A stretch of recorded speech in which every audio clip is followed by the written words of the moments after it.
really. Good morning, my name is Donna Marie Collins. I'm the hearing examiner that will be presiding over this morning's zoning hearing. The case has two requests attached to it. One is a rescission of a former development of regional impact. The other one is a request for mixed-use plan development. My understanding is that I will receive testimony and evidence on both requests, and I'm to make a recommendation to the board. I am not the final decision maker on plan developments, so I will be preparing a recommendation for them to consider at a future hearing. If you're a member of the public and you would like to receive a copy of my recommendation and notice of the final hearing date on this case, please fill out a public participation form. Because of the nature of these hearings, all testimony and evidence that I accept must be taken in under oath. I'm going to administer the oath at this time to anyone who intends to speak on the record. Please raise your right hand. Do you swear or affirm the testimony and evidence you place into the record this morning will be the truth? I do. Yes. Okay. For those of you who are not familiar with the order of proceedings, we will begin with the applicant's representatives. They will present the case. They will explain why the request should be approved, how it's consistent with the Lee County Comprehensive Plan and Land Development Regulations. Following their presentation, or their presentation may include more than one witness. Some of them may be experts.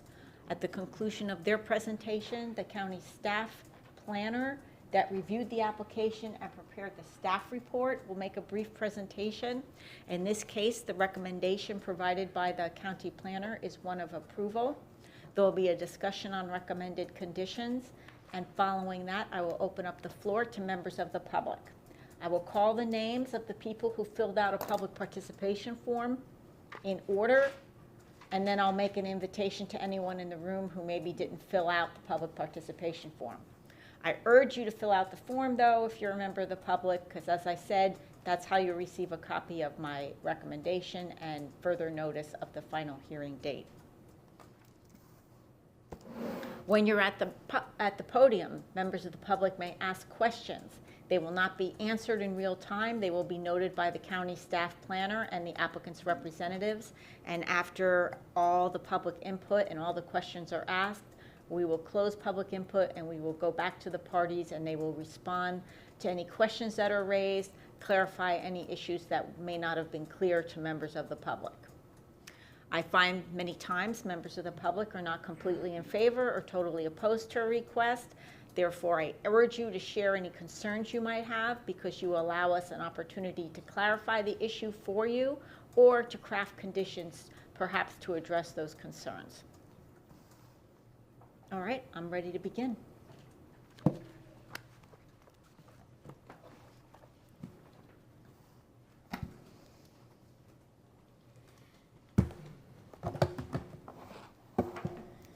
Good morning, Madam Hearing Examiner. Noel Davies with the law firm of Davies Duke on behalf of the applicant Ryan Companies US Inc.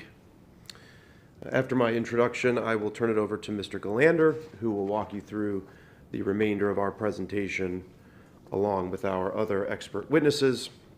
Our presentation will include the nature of our request, pertinent background and specifics, analysis and discussion, followed by specific findings and our conclusion. The full project team is here today. Nathaniel Linden is here as my client representative. Ken Galander with the Neighborhood Company is our expert land use and zoning planner. Wendy Swindell with Ecotech Consultants is our expert environmentalist. Leah Holmes with Johnson Engineering is our expert transportation engineer. And Tyler Sharp with Johnson Engineering is our expert in civil engineering. At this time, if I may, Madam Hearing Examiner, I would like to qualify all of our experts. Have they testified in this forum before? Because there is anyone who has not testified in this forum before, you can qualify them before they testify. I will do it. And that's our procedure. I will do that at the time that they Okay. present to you. So when they come to the podium, if they've already been qualified as an expert in this forum, they can note that for me. If they have not, they can say, I have not yet been qualified in this forum.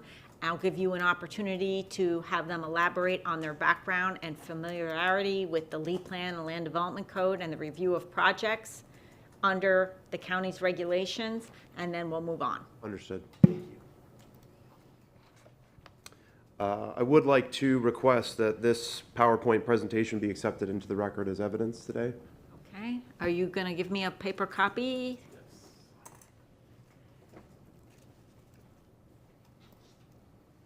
This will be applicant exhibit 1.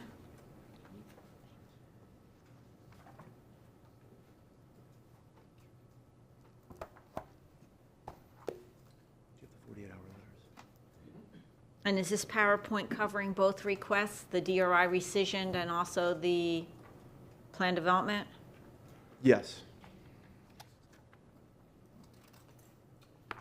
And I also have a question, and if you don't have the answer right now, you can speak among yourselves during the break. It's my understanding that we are dismantling an existing CPD to take some parcels out and rezone it to MPD. I'm curious as to why I don't have a copy of an amended CPT application, because that CPD has to be amended with the legal description of the parcels that remain, and that should be a companion to this request. So if that has not been addressed, then that will need to be addressed. We'll leave the record open for you to supply revised CPD. If it's not part of the CPD and the CPD is or wholly removed, then it's no longer an issue. But when I read the materials, it sounded like some parcels were going to remain subject to the earlier CPD zoning.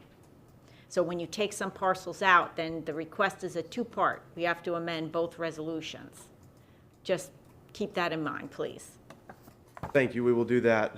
So to clarify, when the record's left open after today's proceedings, your request is for an amended CPD for those parcels that will remain in the CPD. That's correct. Not subject to today's MPD. That's what's happening, actually. You're amending that CPD to remove these parcels and rezone them to MPD. So we need a resolution for that CPD as well with the new legal description and the parcels that remain.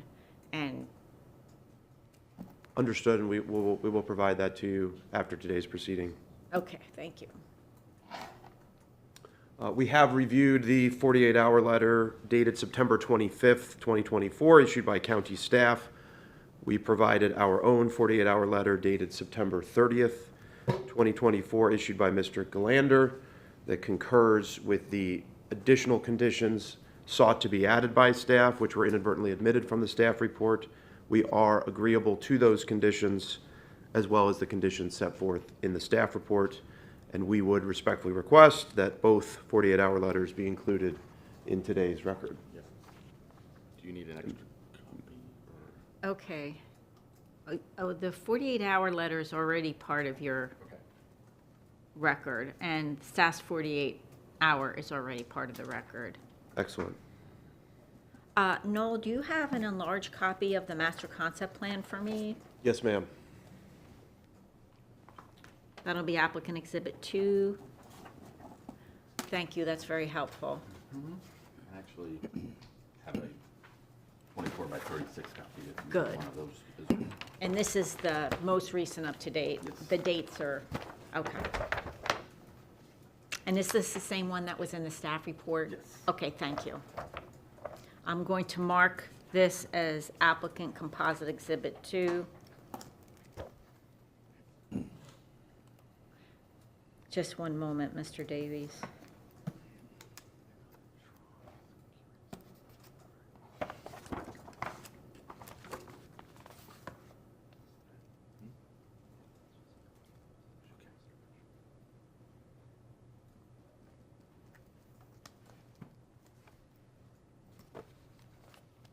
Thank you. Our request today is a rezone from commercial plan development to mixed-use plan development. The request includes up to 350 dwelling units with supporting amenities, a 150-room hotel motel, and a maximum of 200,000 square feet of commercial uses.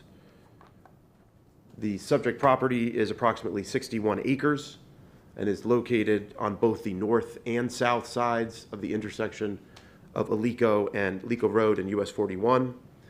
The property is currently vacant. Our future land use category is urban community, and we are located in the mixed use overlay. The property is also currently subject to a development of regional impact, As you are aware, that is also pending before you today. We concur with the recommendations of staff and the conditions therein with respect to the staff report issued for the DRI companion application. With that, I'm going to turn it over to Mr. Galander and qualify him as an expert. Thank you. Mr. Galander has testified in this form as an expert before, so I will continue to accept him as such. Thank you, ma'am.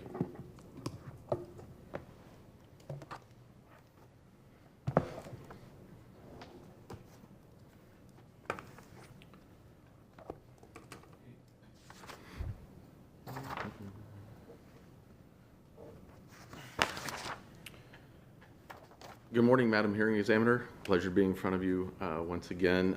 For the record, Ken Galander, certified planner. Again, thank you for acknowledging me as an expert in land use and zoning. So just to briefly go through the surrounding uses and the zoning districts, the subject property identified on the slide here. We have the industrial uses, light industrial to the north and east, commercial as well to the north. We have residential RV park to the west, and commercial to the south. Those are consisting with the light industrial, IPD, AG2 zoning districts to the north, commercial plan development to the south and to the east, and the CG, CPD, and the RVPD and CC zoning districts to the west.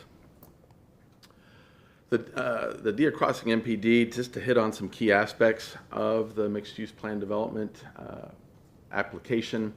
This is an infill development, as can be fully representative by looking at this visual aerial, the property being vacant and within the established land uses and development surrounding the property. We're consistent with the criteria for being a mixed-use development, which is in compliance with the mixed-use overlay, the intent of that overlay district. There is existing public infrastructure. A component of our application consists of a bonus density application, and our design of the project does feature a clustered development, which I'll go into more detail looking at the master concept plan, and through that provides us the opportunity to preserve, protect any environmentally sensitive lands that have been established through our analysis. And this MPD does not, there are no requests for deviations. A component of the mixed-use overlay and encouraged within it is to utilize bonus density. And as stated previously, the maximum overall is 350 units. And this would be inclusive of site-built affordable housing units utilizing the bonus density opportunity. Those numbers will be obviously subject to the finalized preserve, the mitigated and impacted wetlands as conditioned within the staff report. Okay, question. Okay. On the bonus density, the units that you're requesting bring you within 10 units per acre, or are you going beyond that using some kind of transfer? That's not clear to me. Right. Our maximum number of units is going to stay within the standard density range of the 1 to 6 for the urban community. With the bonus density. So Include. what you're conveying to me is that it's your intent, it's not necessarily bonus density then, it's just site affordable housing? Utilizing the bonus density and through our analysis of what units we're able to get through the standard is only 320 some odd units. In order for us to reach the desired number of Based on the acreage, I see. based on the acreage, then that may fluctuate, but that would enable us to reach that 350. So if you, for instance, end up having less uplands than you thought, you might need more bonus density. In order to reach that maximum that we're desiring. I understand. Thank Okay, you very for good. that clarification. Thank you. And through this, as outlined in our submittal documents, in the record and the staff presented in their staff report, we're consistent with LDC Section 2, 146B for that eligibility. This is our master concept plan, which you have a copy. The components of our master concept plan, as stated previously, the most northern portion is our open space and preserve area. Then the residential tract to the southern portion, which is then adjacent to your Alico and South Tamiami Trail. And there's two areas of commercial, one small node abutting US 41 South Tamiami at the western portion, and then a full commercial area just south of the Alico Road. There are multiple access points that are appropriately located for proper traffic management that will be further discussed as we go into the transportation portion of the presentation. Quickly going through the LEED plan and LDC compliance. First off, we agree again with the staff reports, the findings and conclusions and conditions. Consistency with policy 1.1.4, having the mix of residential, hotel and motel, and commercial uses is consistent with this policy, and we're within that standard density range. Through the wetland preservation, encouraging that density transfer with the urban community, while maintaining our allowed density, and which is truly less than other future land use categories. Our infill development, as we've explained before, that promotes the contiguous and compact growth and containing the urban sprawl. And water and sewer infrastructure is available to the property and will be connected. Consistent with Goal 5, Goal 6, and Goal 11 and the supporting policies, the site is appropriately locating the residential, commercial, and utilizing the mixed-use overlay for mixed-use development along these major arterials with the planned existing infrastructure and the connectivity for transit and pedestrian. The majority of the subject property is the non-indigenous lands. It's been disturbed and has disturbed forested wetlands. That will be further discussed later on in the presentation. Again, utilizing the clustered development that provides us the large continuous open space areas to help for management and protection of those areas. And through the condition 5D, the state wetlands permit ensures our consistency. And through all the goals and supporting policies for 77, Goal 123, Goal 124, and also supporting LDC Section 10415. So is the project in for an ERP permit mod right now? Yes. Okay, go ahead. The pre-development water resources will be maintained and through the appropriate engineered and constructed surface water systems, consistent with policy 126.1.4, and through the residential component, the housing opportunities, as we know, to support the increased current and future needs for housing in the county. So with that, I will move it next to Ms. Swindell and Noel.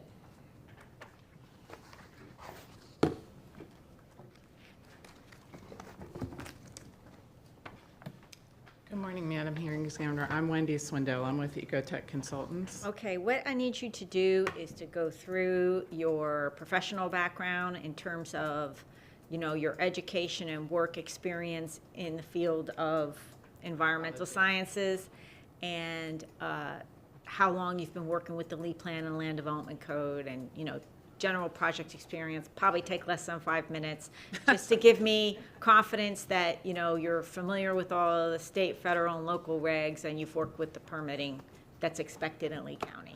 Sure, no problem. I have a bachelor's degree from Florida State University. I started my work experience out as an examiner for the St. Johns River Water Management District. I then moved to the private sector where I worked for Post Buckley, which is now Atkins. My husband and I left there and we began Ecotech in 1992, so I have over 30 years of experience doing environmental permitting. I've worked with the LEED Plan over time, changes through time in 30 years. I've been working for biological research, which then became Entrex, which is now Stantec. I was in charge of their Vero Beach office, running all of their environmental permitting, mitigation, wetland restoration, very familiar with that, and I currently serve as the Conservation Lands Manager for Indian River County. For what? Indian River County. Okay. So I have a lot of experience with, obviously, Okay. restoration. All right.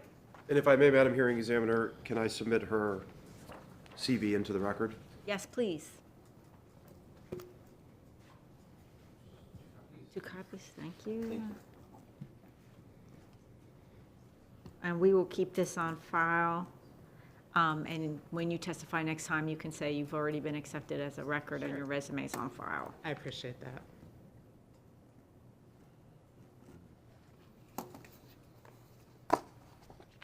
Just a moment while I mark this.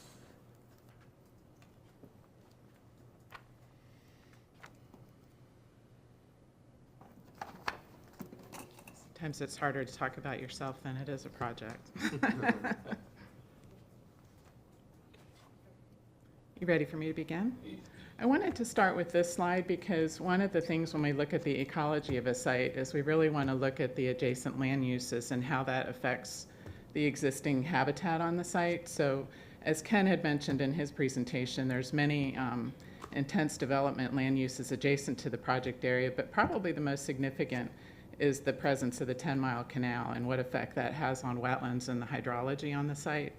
As Ken mentioned, we have a mixture of invasive species out there. We have earleafication, Java plum, melaleuca, which has aggressively invaded both the uplands and the wetlands on the site. And then the area that you see sort of south centrally located is a barrow area that has quite a degree of disturbance.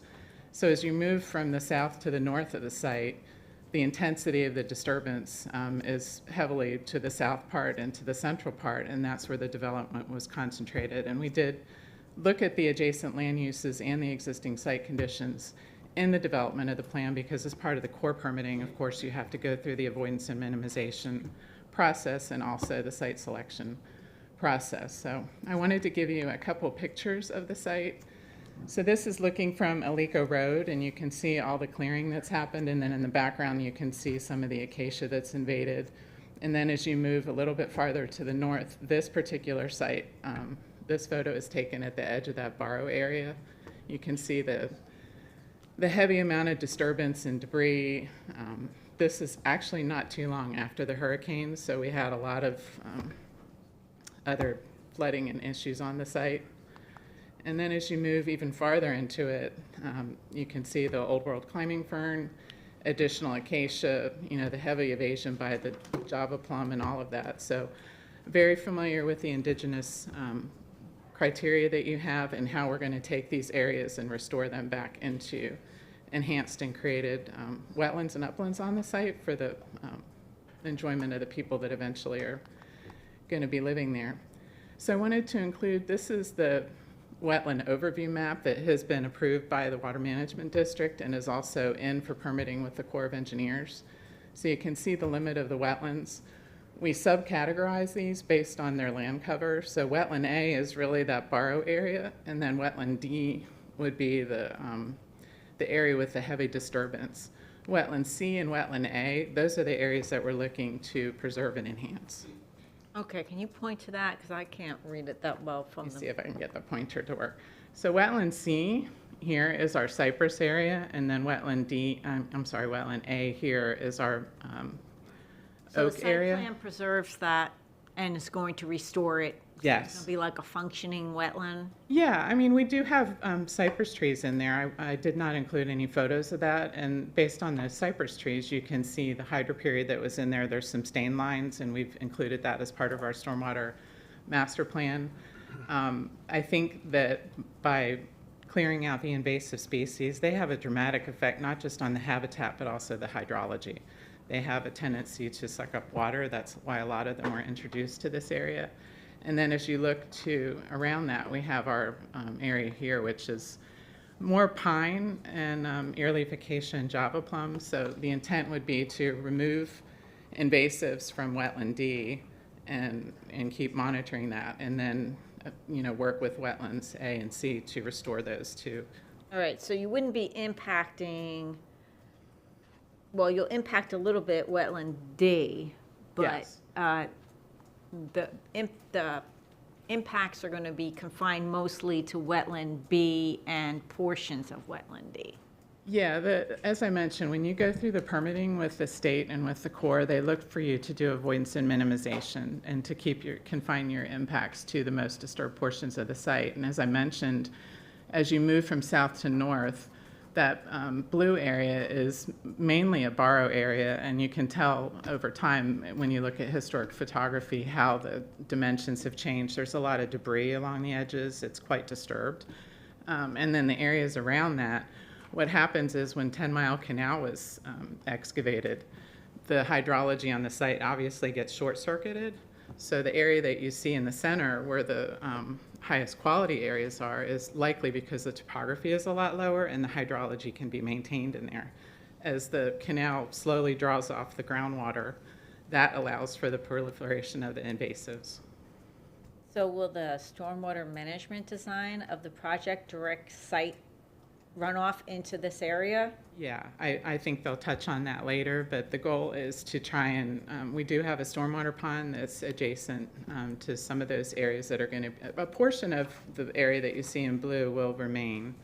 And the goal was to try and use the existing topography, blend that stormwater with it to hopefully try and rehydrate some of those areas. But the biggest impact really is the invasion by the earlification, those species. So removing them will have a huge impact. And that's why there'll be some restoration, because it'll be bald Right. without it. Yeah, and it has to be done in a systematic manner. I mean, normally you go in and you remove the invasives and then you monitor and maintain that over time. Typically, you wouldn't go in and intensively replant an area until you kind of saw what was working. Repropagated, yeah. Yeah, because unfortunately, we don't have a lot of native plants in the seed bank, but there may be some. So the biggest hurdle is really overcoming that seed bank to try and control regrowth of any of the invasive species. And are there any environmentally sensitive lands on the tract south of Alico? No. We had the Water Management District come out and review and approve the wetland lines. The little circle that you see here that's where we do our soil boring. Sorry, my hands are not very. So they actually go through a very formal process. We fill out the wetland data sheets. That's kind of where the beginning of our wetland jurisdictional was. We go across the street on the south side of Alico, and it's really just the power line, a lot of disturbed area, clearly been turned over several times. One of the first things I do when I look at a piece of property is I go back through the historic aerials as far back as I can go. In this particular site, we went back into the 40s, and we could see the disturbance over time. You could almost see in the 70s and 80s when the invasive species moved in. And what happened. So this site has transformed a lot, but I think it has a great opportunity to come back, and with some management, I think they'll have some nice areas to enjoy. So just wanted to kind of hit the highlights of what we talked about. I did mention about the prior site work and the construction of 10 Mile Canal, and that's how that's affected the composition and the function of the wetlands. We delineated approximately 26.7 acres of wetlands. As I mentioned, those have been reviewed and approved by the Corps. We also have the UMAM approved, so we know how many bank credits are required, and there are bank credits available.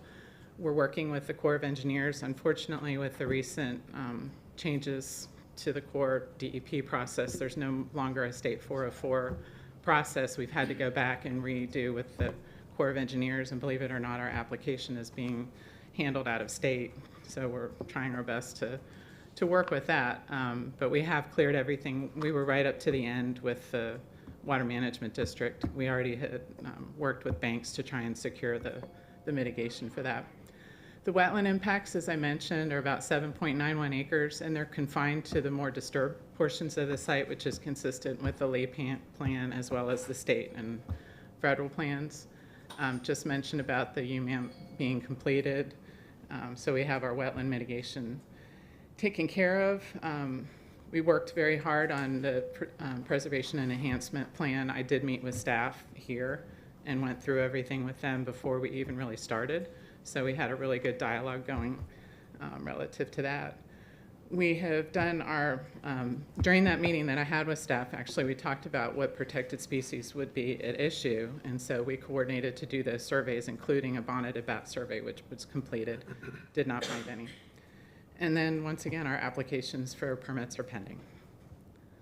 So with that, that's kind of my summary, if you have any more questions. I don't have any questions right now. I might circle back to you after I've heard everything. Thank you Okay. very much for a very thorough presentation. Well, thank you for your time.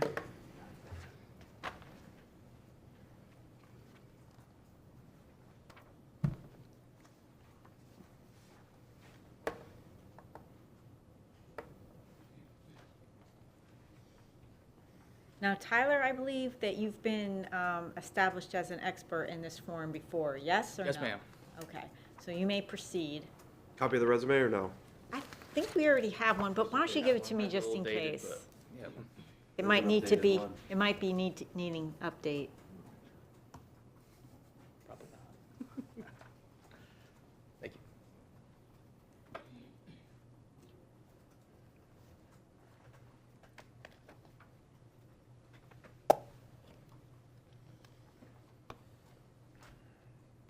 Good to go? Good All to right. go. Good morning, Madam Hearing Examiner. Thank you for having me. As we just discussed, I've already been sworn in as an expert witness in this forum before. And today, I will be discussing the surface water management and water resources portion of this project. Again, my name is Tyler Sharp. I'm a professional engineer with Johnson Engineering. These are just a couple key bullets on the surface water management system for the project. The on-site stormwater management system will be consistent with LDC section 34373B1 and all applicable state and local design standards and regulations. The intent was to preserve existing on-site and off-site natural flow patterns and to protect surface water quality while mitigating potential adverse impacts to the 6 Mile Slough watershed. The site has been designed to preserve existing wetland areas, which will support the system. A series of detention areas will provide water quality treatment and attenuate runoff at a discharge rate allowable by the reviewing agencies. The future construction of the buildings will be built at or above elevation 12.1 feet NAVD 88, which is a foot above the mapped FEMA base flood elevation of 11. So here's an overall aerial graphic of the property limits and also our proposed conceptual site plan of the project. It has the buildings along with the surface water management system components such as the inlets, pipes, and the stormwater ponds. Also, there's existing surface water flow patterns in the yellow arrows because as we were going through the planning review, it was important for Lee County to understand what was going on with stormwater flowing from the east and how it would interact with our project once it was developed. So as you can see with the yellow arrows coming down from Alico especially, it ends up in a swale. It ends up over in the circular stormwater management pond on the off-ramp of Michael G. Rip. It then exits that pond through a control structure into a swale that's on the north side of our commercial development. Our commercial development will be collected with a series of inlets and pipes routed to a detention area, and then that will have a control structure that discharges the stormwater north into that same swale that I just described there. All of that water will then move northwest under Alico through existing pipes into a swale on the south side of old US 41. It'll continue to go northwest, and at some point it then filters into the existing wetland area on the west side of our project where it surface flows into the 10-mile canal or south into a box culvert that goes under US 41. The multifamily or mixed-use component to our project will also be collected with a series of inlets and pipes and be directed towards a stormwater management pond, which is on the west side of the project, adjacent to the wetlands Wendy mentioned. The stormwater will exit the site through a control structure on that west side into those wetlands, and it'll maintain the same surface water pattern traveling west into the 10-mile canal or south into that box culvert under US 41. So that's the overall intention of our projects along with the existing drainage patterns and how we're dealing with the water. Okay, just so that I can recoup, on the south side, all the water runoff is going to be collected and routed where? Is there a retention area? On the south On the side? south. I understand ultimately it's going to go to a swale on Alico up and to the northwest, but what's happening to it? Where's the water treatment is there water treatment on the south side? Is there a laser button here, or should I go up there? Okay. All right, so everything in the commercial, this is all collected. There's a perimeter berm that wraps it, and it's all routed to this detention area here. So There's that's a detention area? Yes, yes. Okay. And then it's going to come out to Alico Road, No, it's gonna go north north, and to then this what? swale, Right. and then, I'm sorry, so yes, and then northwest, and we'll go under Alico here, so it continues conveying along swales here. And then it's That's the- going to empty out in that preserve wetland open space area. Correct, that's what it currently does. Okay, so not a lot of pretreatment down in that pond and then over. Yeah, we'll have to treat it, and we've already engaged with the Water Management District for the ERP process and done all the water management. Okay, now walk me through the north part. So, on this side, Yes. everything will be collected, inlets and pipes. It will be routed towards this pond here, and then the entire project is wrapped in a perimeter berm. And as it builds up in stages, it will exit a control structure right here into this wetland, and then it will function like the rest of the stormwater, traveling to 10 Mile or south. So some will be diverted through whatever to the 10 Mile Canal, and others will go across Alico into 10 Mile Canal and Yeah, there's a big box culvert right here, Yeah. and then this is like a swale You can ditch, see and it, it gets yeah. to 10 Mile there. Yeah. All right.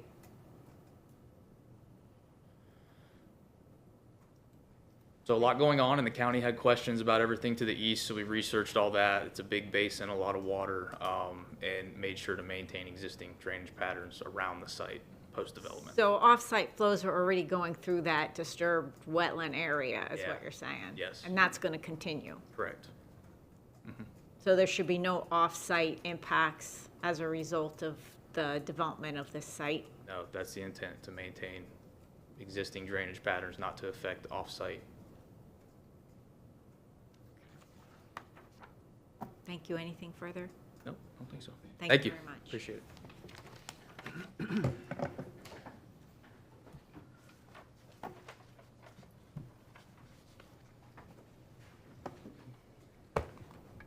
Good morning.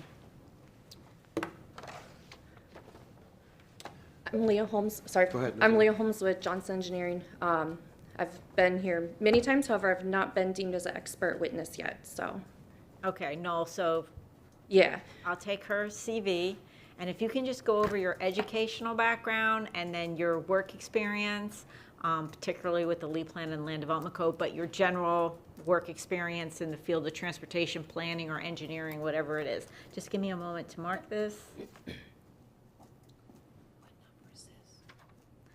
This is applicant Exhibit 5, the CV of Leah Holmes, who is a professional engineer.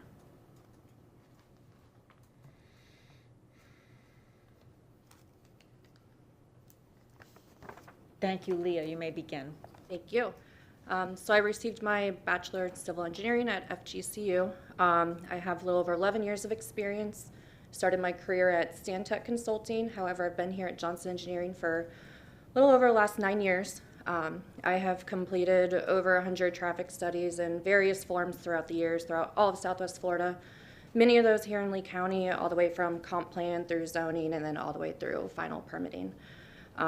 On top of traffic studies, I also completed a bunch of roadway design, especially a lot of traffic signals, street lighting, many of them that I'm the engineer of record on within here in Lee County.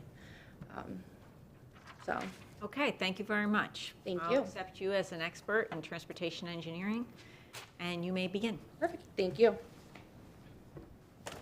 Again, good morning, I'm Leah Holmes, a professional engineer at Johnson Engineering.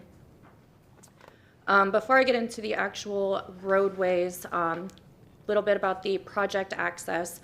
So for the north parcel, there are 2 proposed access locations on Old US 41. And then there's an additional 2 access locations on the southern side along Tamiami Trail. Both of those access locations are right in, right out only. Those will be subject to FDOT review and permitting. The southern parcel, there is an access location onto Alico Road. That one is a right in, right out as well. And then there's an internal connection to the north there that connects to the neighboring parcel. Okay, hang on a second. So is there an access to Alico from the north parcel? Not directly to Alico, so it'll only be the 2 locations on the northern side onto Old US 41, Right. and then the 2 on the southern side on the Tamiami Trail. When I was doing my site visit, I couldn't help but notice old US 41's in rough shape.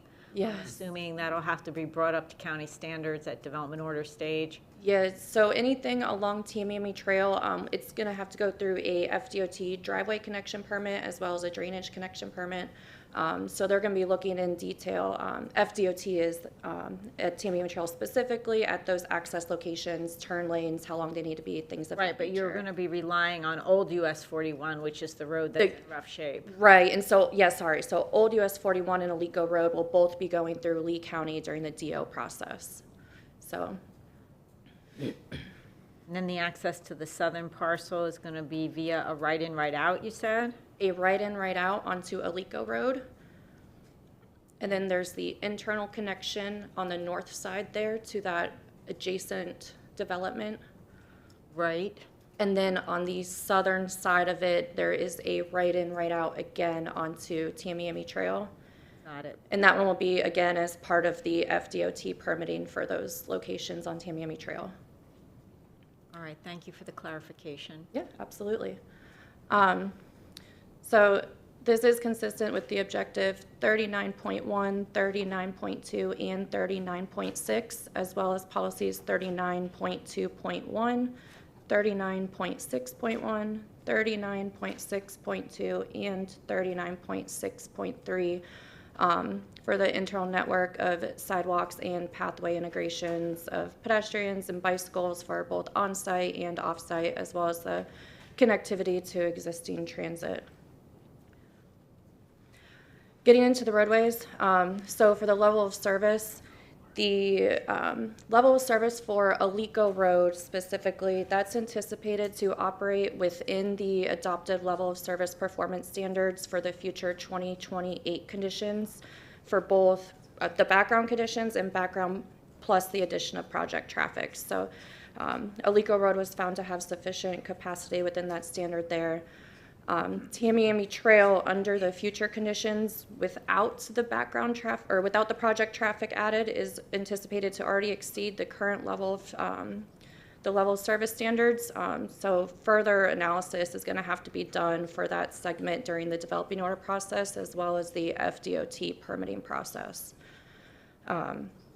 And this is, as mentioned, it's at the Alico and Tamiami Trail intersection. We did do an analysis preliminary at that intersection. We ran some modeling. With the current conditions under background peak season conditions, that intersection is currently exceeding capacity. So with the addition of project traffic, again, that intersection is going to need to be looked at during the permitting for both Lee County and FDOT to see any sorts of improvements that could be done there, sort of signal timing, increasing turn lanes, looking at those queue links, things of that nature. And then those access locations, as mentioned, those are going to need to be looked at. So we need to do a turn lane warrant analysis at all the project entrances. So those will be conducted during the development order process, and those that need turn lanes will have the queuing analysis conducted and everything as well. And with that, we concur with staff's conclusion. The project will not have a detrimental impact on the surrounding roadway system and is agreeable to the recommended conditions. Okay, I have a question. I don't know if it falls in your area or it's to be addressed by the planners. When I was reading the staff report and all the exhibits, I noticed the school district evaluated the site and concluded that there'd be 40-plus school-age students at the site. So the site will have to be accessible by school bus, and I was wondering, the master concept plan is very much a bubble plan from what I can see. Was there any discussion on what accommodation was going to be made for school children to safely access the school bus? Because there's no access on Alico. We've got driveways on the highway. Again, turn that over to, I'll do my, Okay, so if that's the extent of your presentation, Yeah. you can sit down. correct. okay. Thank you. Thank you.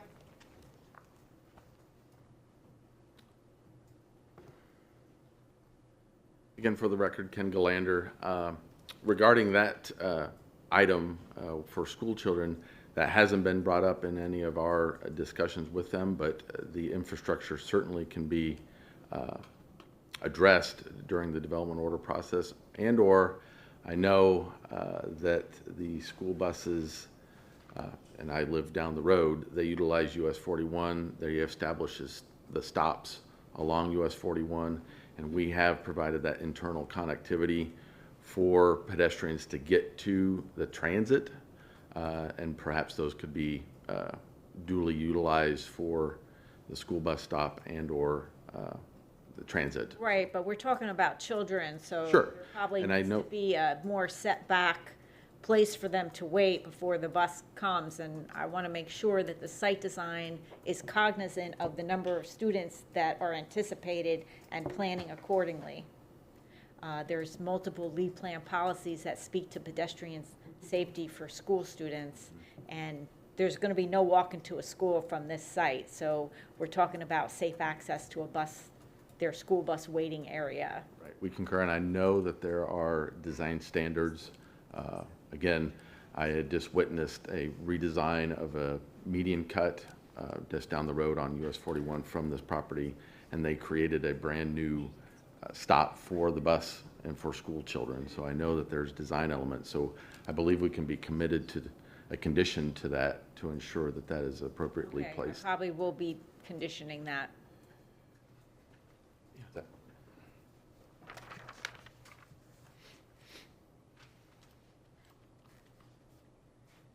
That- Again, for the record, Noel Davies, we would be agreeable to a condition that supports your comments with respect to the safety for the school children and the applicable policies. We're happy to comply with what's required at the time of development order to ensure safety of children with respect to the school bus. So I'll probably craft a condition.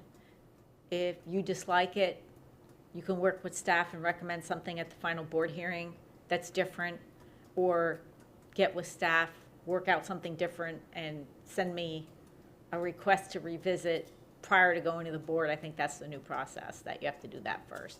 But it's probably going to be a very generic condition that I've used in the past, so hopefully it won't be objectionable if it's your intent to provide for their safety. That is the intent. Design. Thank you.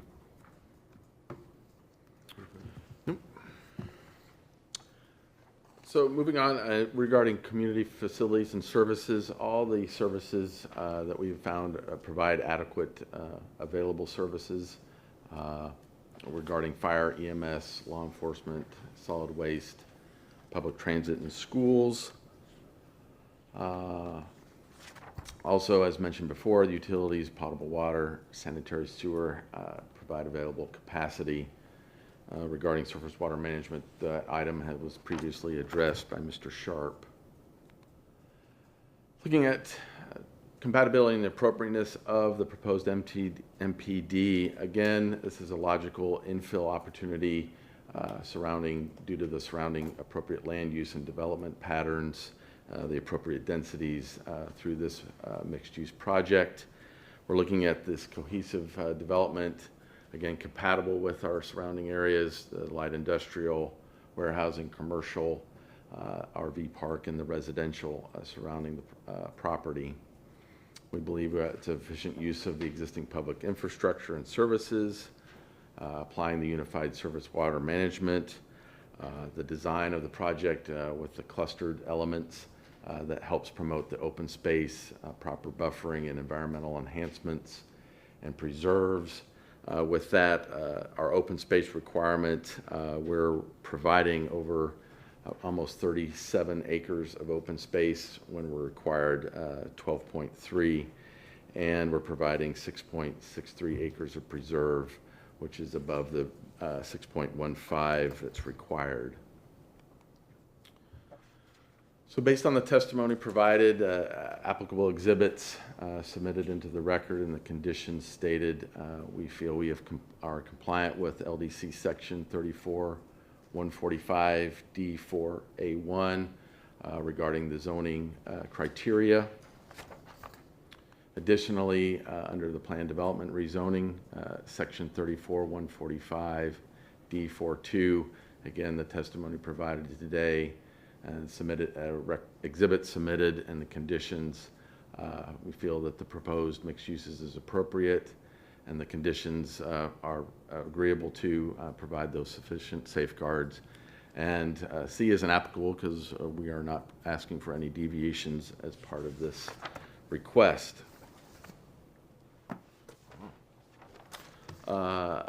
In conclusion, it is my professional opinion, based on the testimony provided, exhibits entered in the record, that the requested Deer Crossing MPD rezoning application is with the agreed upon conditions is consistent with the Lee Plan and LDC. On behalf of the applicant, we concur again with the staff report and staff recommendations of approval. With regards to the DRI rescission, it is my expert opinion as well that we meet the requirements pertinent to Florida statutes, Lee County Land Development Code, the Lee Plan, and through our submittal documents, we have provided the evidence in support of this to the county, and agree on the analysis and the conclusions that staff report has made with regards to that concurrent application. So on behalf of that, we respectfully request your recommendation of approval with conditions to the Board of County Commissioners. Okay, thank you very much. That concludes applicant's formal presentation. We're all here for questions. Thank you. Okay, thank you. We will go to staff and then the public, and then we'll see where we are after that. Thank you. Thank you. Okay, Sharon, I'm ready for you. I'm trying to get to the master concept plan.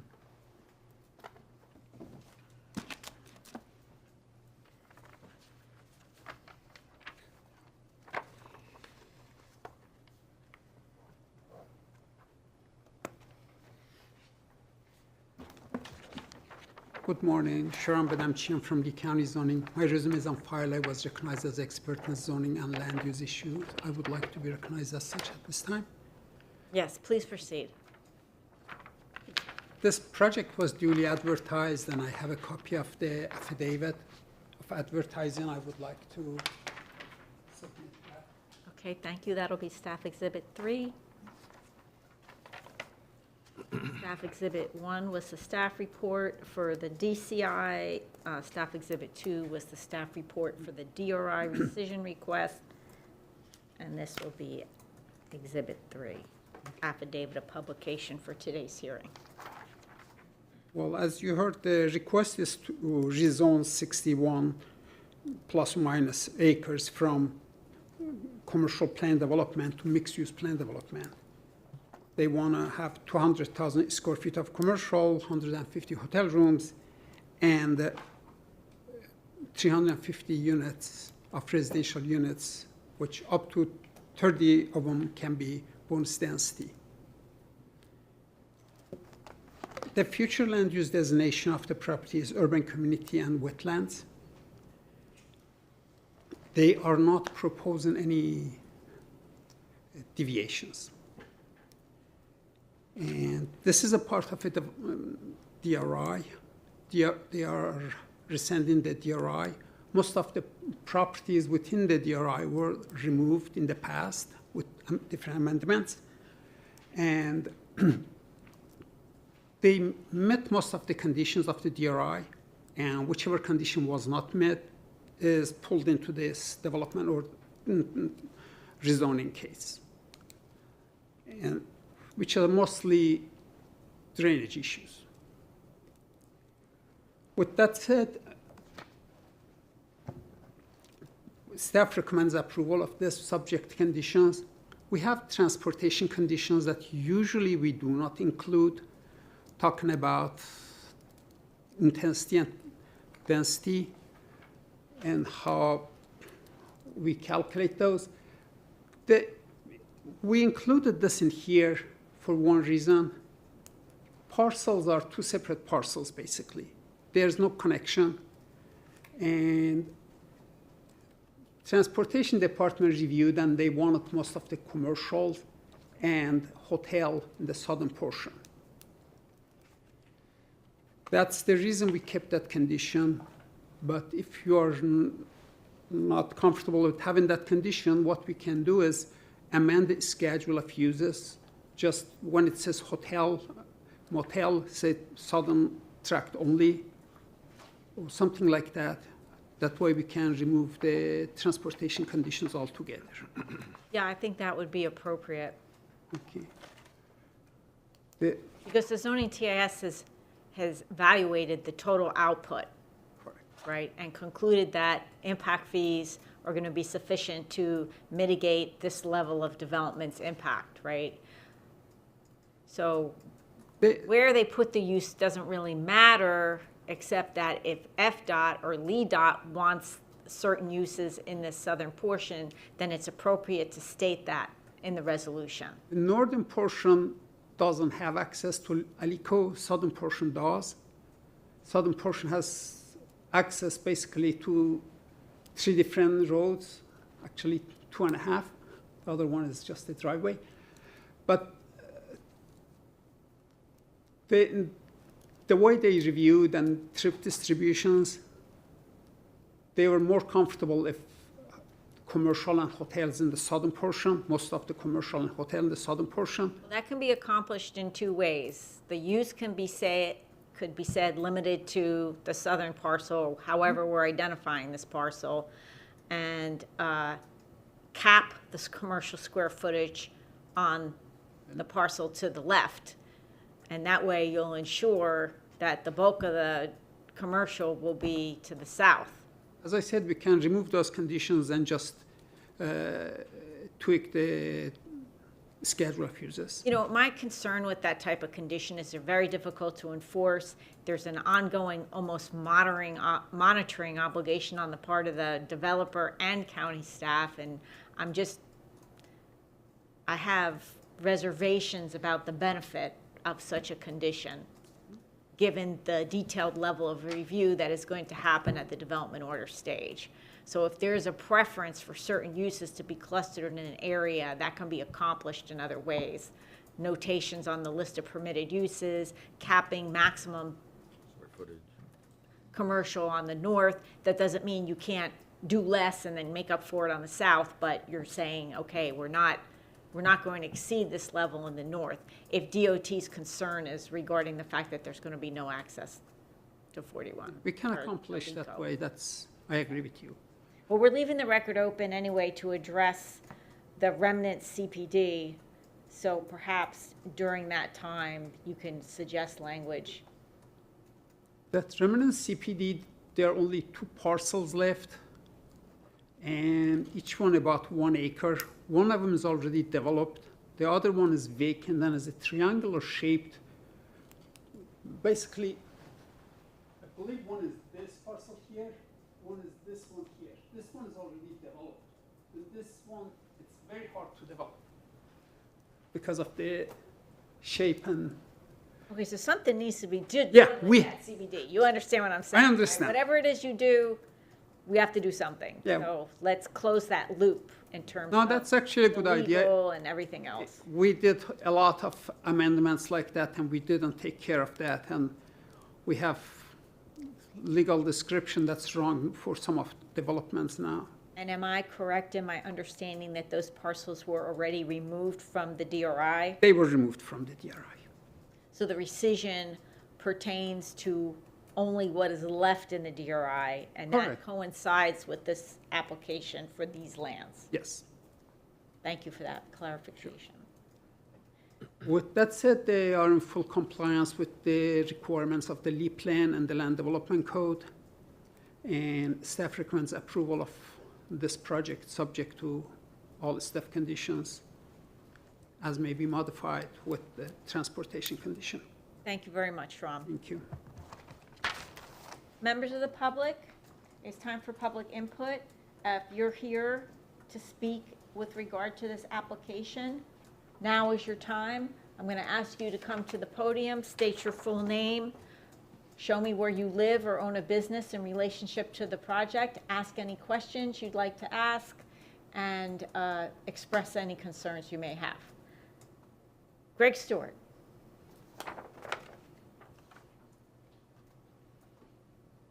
Good morning. Thank you for coming.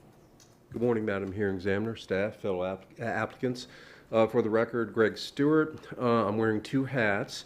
One, I have been found as a qualified expert in Florida and Washington and comprehensive urban and regional planning, zoning, urban design, and real estate land development. So my comments are as an expert.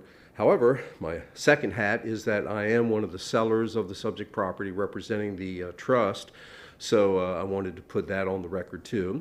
My presentation is brief. The staff report sums up the consistency. The project certainly complies with all relevant aspects of the LEED plan, the urban community land use, and the mixed use overlay. Certainly it does meet the various approval criteria in the Land Development Code 34145. Also, from my review of the site plan, it meets the various criteria for MCP design standards. So staff has it right. I think it's a good project. One of the things that I didn't hear in the presentation, nor I didn't catch in the staff report, I do believe it's important to point out that the original CPD was permitted for, I believe, 600,000 square feet with 360,000 square feet of retail of that component of the 600,000. So when you're looking at 360,000 square feet and what's being presented now, certainly this infill project represents a significant de-intensification of potential entitlements. The de-intensification certainly relates to various environmental considerations and traffic considerations, certainly as a CPD. It doesn't pertain to the discussion relating to school impacts and all that, because commercials don't have students. But overall, the project, again, it complies with all relevant policies, goals, standards. It does de-intensify what was approved, and thank you for your time and allowing me to speak. Thank you.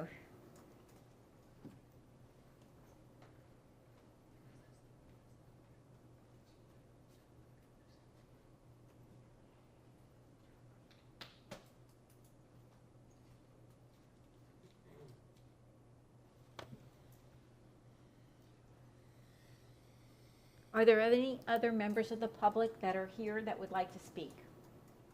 Okay, I will close public input. I will come back to the parties. Unless there's any final remarks you'd like to make, I'd like to talk about how long we're going to keep the record open and what is going to be provided during that time.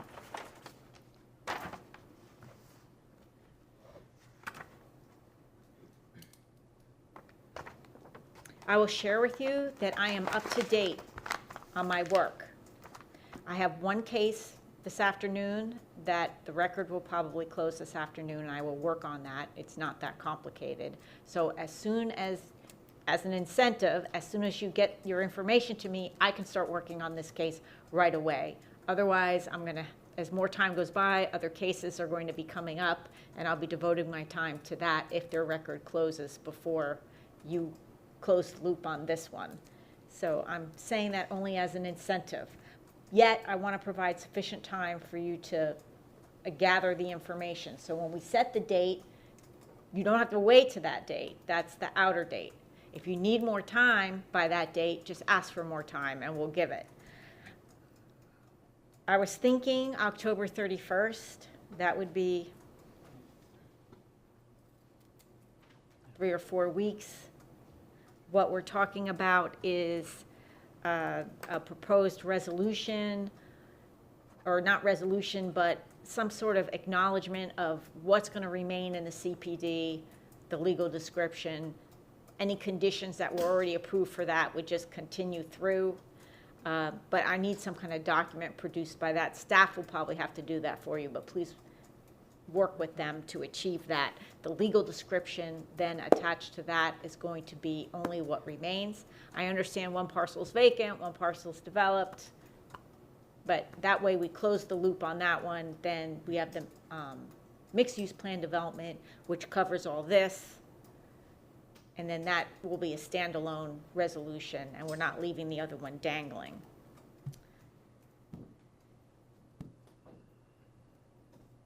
Okay, we agreed that I was going to prepare a condition to require some provision for safe school bus waiting. I already explained what your courses of action after that is, depending on your reception to it.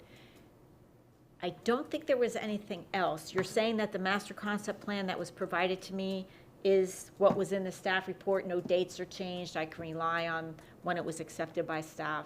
Yes, madam. Yes. Okay, and we're not making any changes, recommending any changes to that today, so that's very helpful. Transportation condition, we're gonna tweak that or remove it. Right, so when you supplement the record with the zoning information, you're also going to provide a revised list of permitted uses with notations as to whether there's a cap on square footage for commercial uses on the north, or whatever we're calling that parcel, and that's it. If there's a specific use that must be on the south, for instance, the hotel, a little notation that's in the list of permitted uses that says limited to southwest parcel. Or, yeah, or we can properly identify. South of Alico Road or east of Alico Road, I don't even know what that's considered there. It's kind of a weird, Yeah. We'll figure out a way. figure out what to call it and then identify it, and that way there's no confusion later. And then my preference is not to use that transportation condition, so, and you wouldn't want it either, because it's very onerous. We will remove and all we have to do is schedule of uses next to hotel, right, southern tract only, and for commercial, right, northern tract limited to 50,000. Right.